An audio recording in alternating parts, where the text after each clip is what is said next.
Juventus di bawah naungan Massimiliano Allegri tampil tidak begitu Spartan musim ini. Banyak pihak yang kemudian mengkritik penampilan Juventus musim ini. Opini miring soal Max Allegri juga disampaikan oleh mantan bek Daniele Adani. Menurutnya, musim ini merupakan bencana untuk klub sekelas Juventus. Adani juga menyebut Allegri sudah kehilangan kredibilitasnya sebagai seorang allenatore.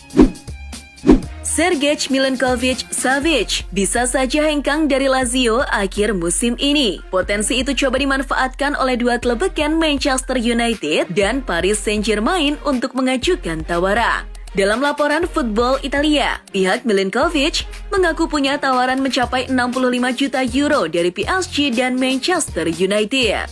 Presiden Lazio, Claudio Lotito, sejatinya pernah menolak tawaran senilai lebih dari 100 juta euro untuk pemain internasional Serbia itu. Tanda tanya meliputi masa depan Raheem Sterling di Etihad. Menyusul kontrak Sterling yang akan habis pada musim panas tahun depan, dalam konferensi pers sebelum laga kontra Real Madrid, winger Manchester City itu belum mau membahas masa depannya. Sterling mengungkapkan dia akan membuat keputusan di akhir musim ini. Saat ini dirinya hanya ingin bermain dan berkontribusi pada tim. Itu hal yang paling penting. Inter Milan mendapat batu sandungan serius saat berencana menggait bomber Chelsea Romelu Lukaku dalam bursa transfer musim panas nanti. Meski Lukaku mengiyakan transfer tersebut, namun Inter Milan tak lantas bisa memulangkannya. Bagaimana tidak, Antonio Conte disebut bakal menjegal niatan Nerazzurri. Conte sendiri dikabarkan bakal ditunjuk PSG menggantikan Pochettino. Rumornya, jika ia ke PSG, ia akan mencoba mendatangkan Lukaku dari Chelsea. Pahlawan kemenangan Juventus atas Sassuolo, Moise Kean menegaskan timnya memiliki tradisi yang kuat untuk selalu berjuang demi mencapai target mereka. Kami percaya sampai akhir, itulah yang diajarkan oleh Juventus. Bertujuan untuk mengambil semua poin yang diperebutkan. Ada piala yang harus dimenangkan, tetapi kami fokus menjalaninya satu persatu.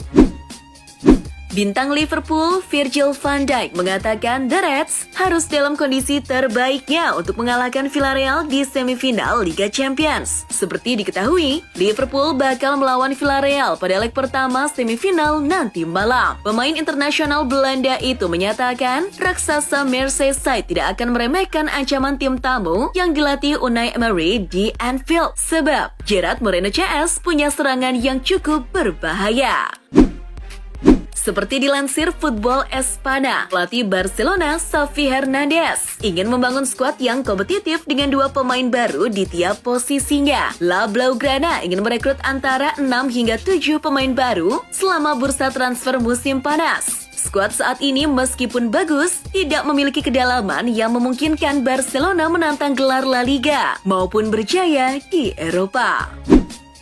Penyerang Manchester City, Gabriel Jesus, dikaitkan dengan sesama klub Liga Inggris, Arsenal. Kontrak Jesus di City kurang lebih tinggal 12 bulan lagi. Ada sejumlah spekulasi seputar masa depannya dalam beberapa hari terakhir. Selain Arsenal, Barca dan Juve diyakini juga tertarik untuk mengontrak pemain Brasil itu. Jesus pun akhirnya memberi tanggapan mengenai rumor keluar dari klub pada musim panas ini. Ternyata, dia masih bungkam dan enggan bicara soal masa depannya bersama The Citizen. Ilkay Gundogan berharap bisa bermain untuk Manchester City sampai akhir karirnya. Kendati demikian, dia membuka peluang untuk hengkang ke klub lain. Kontrak gelandang Jerman itu dengan City berakhir pada musim panas 2023 dan dia menyebut bulan lalu ingin menandatangani perpanjangan tetapi tidak ada pembicaraan dengan klub. Gundogan mengaku senang di Manchester, tetapi juga ingin mencoba peruntungannya di Super League atau MLS jika dia tidak menandatangani kontrak baru. Bintang Inter Milan, Denzel Dumfries, tampil apik sehingga menjadi incaran banyak klub. Klub yang paling tertarik dengan pemain internasional Belanda itu diyakini adalah Bayern Munchen dan Tottenham Hotspur. Mengetahui pemainnya jadi bidikan klub lain, Inter langsung mengambil ancang-ancang dengan mematok harga pemain asal Belanda tersebut. Menurut Football Italia, Dumfries diberi label harga minimum 40 juta euro atau 617 miliar rupiah untuk setiap pembeli potensial. Drama 7 gol mewarnai partai leg pertama babak semifinal Liga Champions antara Manchester City melawan Real Madrid di Etihad Rabu dini hari tadi. Di babak pertama, City unggul 2-1 atas Madrid. 2 gol City dicetak berkat sundulan Kevin De Bruyne dan tendangan Gabriel Jesus. Sedangkan gol balasan Madrid dicetak oleh Benzema. Kemudian di babak kedua, City menambahkan 2 gol melalui aksi Phil Foden dan juga Bernardo Silva. Sedangkan Real Madrid juga membuat 2 gol lagi melalui aksi Soloran Vinicius Junior dan gol kedua Benzema lewat penalti. Skor 4-3 untuk kemenangan Manchester City. Leg kedua yang digelar minggu depan giliran Madrid yang akan menjadi tuan rumah. 2 gol dicetak oleh Karim Benzema saat Real Madrid menelan kekalahan dari Manchester City di Liga Champions. Salah satunya dari tendangan penalti. Benzema melakukan panenka karena 2 penalti sebelumnya saat lawan Osasuna gagal berbuah gol. Tembakannya terbaca dan ditepis kiper Sergio Herrera. Dan striker asal Prancis itu menyadari bahwa dia harus mengubah gaya penaltinya. Dan benar saja, gaya panenka berhasil jadi gol. Ancelotti menjadi pelatih pertama yang tampil di semifinal Liga Champions dalam 4 dekade berbeda. Dia pertama kali membawa timnya ke babak semifinal pada kompetisi klub terbesar di Eropa ini saat musim 1998-1999 kala melatih Juventus. Ia berhasil membawa Milan juara pada tahun 2003 dan 2007, lalu membawa Madrid juara pada 2014. Selain itu, di sisi lain, Karim Benzema mengukir laga ke-600 sepanjang berseragam Real Madrid saat melawat ke markas Manchester City. Paulo Dybala memicu spekulasi transfer setelah bertukar kaos dengan pemain Barcelona Dani Alves. Pasangan ini bertemu di Barcelona pada Selasa 26 April dan memamerkan pertemuan itu melalui akun Instagram mereka. Dybala akan menjadi agen bebas ketika kontraknya dengan Juventus berakhir pada 30 Juni. Manajemen Nyonya Tua tidak menawarkan kontrak baru kepadanya. Bek AC Milan Alessio Romagnoli mengecam laporan yang mengatakan kepada penggemar Lazio bahwa dia dengan senang hati akan bergabung dengan mereka sebagai agen bebas. Sangkalan itu diberikan Romagnoli melalui sebuah pesan di Instagram Stories. Saya tidak mengerti bagaimana sebuah surat kabar bisa menciptakan entah dari mana dan tanpa rasa hormat ungkapan seperti itu. Untuk memenuhi kuota penyerang mereka di musim depan, Manchester United sepertinya akan serius memburu pemain yang dijuluki The New Cavani, yakni Darwin Núñez. Pelatih baru MU, Erik ten Hag, sudah meminta agar MU bergerak untuk mengamankan jasa striker 22 tahun itu dengan segera. Ten Hag ingin agar negosiasi tidak berjalan lama, dan semua pemain yang ia mau sudah berada di Old Trafford pada awal Agustus 2022.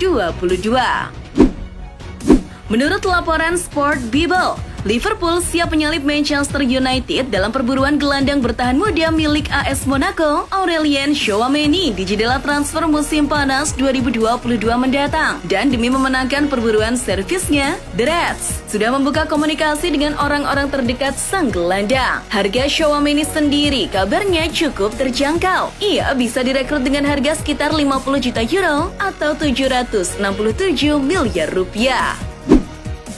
Liverpool akan menjamu Villarreal pada partai pertama semifinal Liga Champions. Di atas kertas, The Reds lebih diunggulkan atas tim kapal selam kuning. Hal ini mengacu kepada kedalaman skuad dan performa dalam beberapa laga terakhir. Akan tetapi, pelatih Liverpool Jurgen Klopp menegaskan The Reds tak akan memandang Villarreal sebelah mata dan meyakini timnya akan menderita saat bersua wakil Spanyol tersebut.